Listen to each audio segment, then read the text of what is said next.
You look at the way we're doing this. It's all wrong.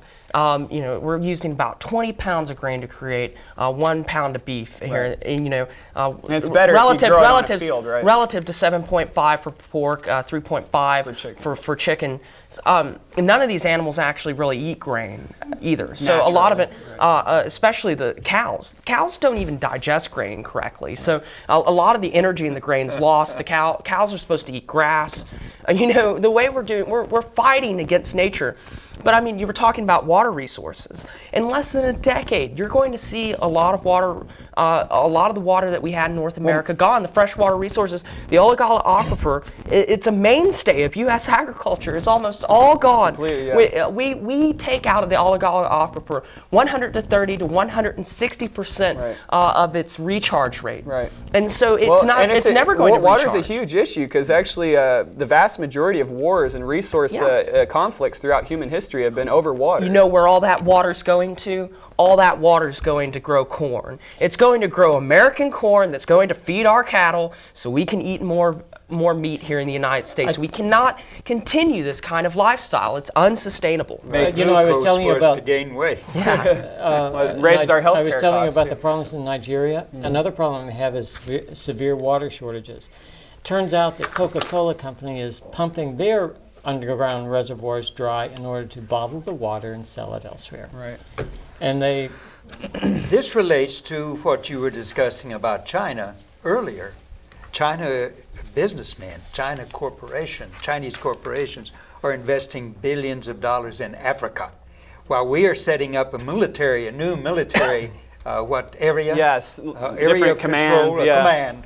A new African command. The Chinese are investing in that place that is collapsing in so many countries.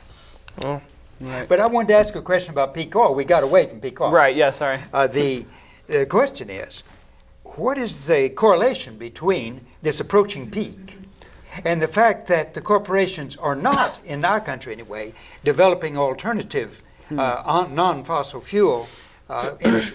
Yeah. Is there a correlation between that approaching time? I mean, why It seems like this is a huge thing, though. It's like all these corporations and the elite leaders of the corporations, they have short-sightedness. They have no long-term sustainable economic outlook. They're all in it for the quick buck. Let's be as greedy as possible and consume as many resources as possible. Screw our grandchildren. That's how it is down the line. It's the same thing with the banks. It's like, let's get a quick buck. Who cares if it's unsustainable and we'll collapse ourselves? why do they need to worry about the future when they've got the American military to go get the oil for them when they need it? I mean, the alternatives are already out there. I mean, in speaking with oil and agriculture, a recent study came out by the Rodale Institute, and they found that organic no-till agriculture could out-yield conventional chemical rototill agriculture and practices.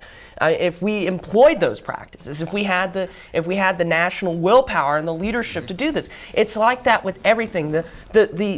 All of our problems, there are solutions that already exist if we were employing them. We need to move back to small, localized farms. Well, with everything, we have to cut our consumption. Yeah. We will not be able, this type of affluent American lifestyle that we are so used to and we expect to have as part of this American dream, which is a dream, it doesn't exist, is over. This affluent lifestyle will not continue. These people who are going to school for MBAs and law degrees and think they're going to have a lot of money and make this wonderful American dream, it's over. We don't have those resources anymore. We don't have that kind of investment anymore. We've squandered it all. Right. And so if these people really want to have a future, if people of my age who are going to school want to have a future, they need to get on the ball. They need to see where the alternatives, where the solutions are if they want to have a part in our future. So I wanted to mention one more thing about peak oil before we run out of time.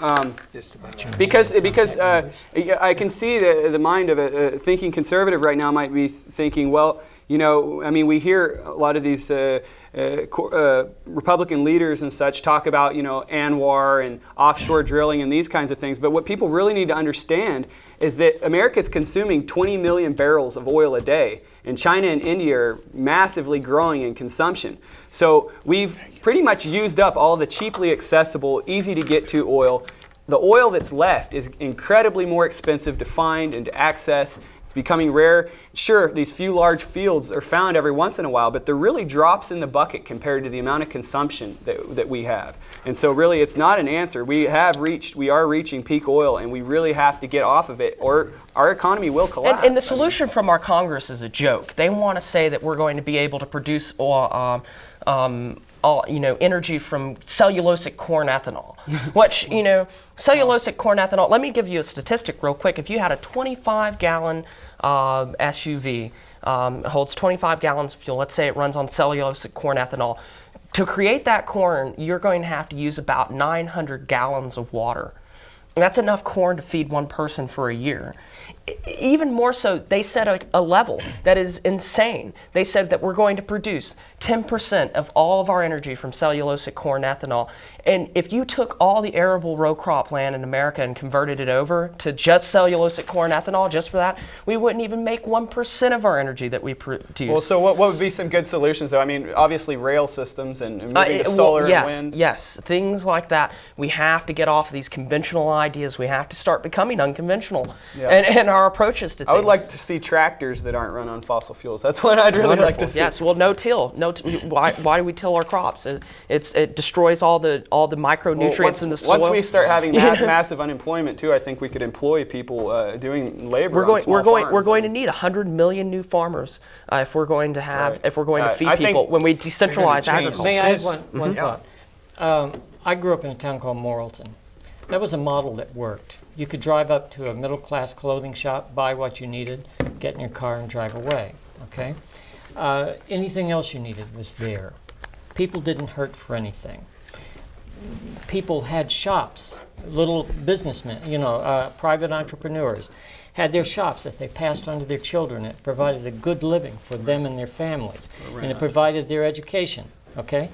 And we have replaced that with the corporate model that is not at all user-friendly. We need to evaluate what's the model we want to live by. Well, and we're running out of time. I just want to say thank everybody for watching and thank my guests.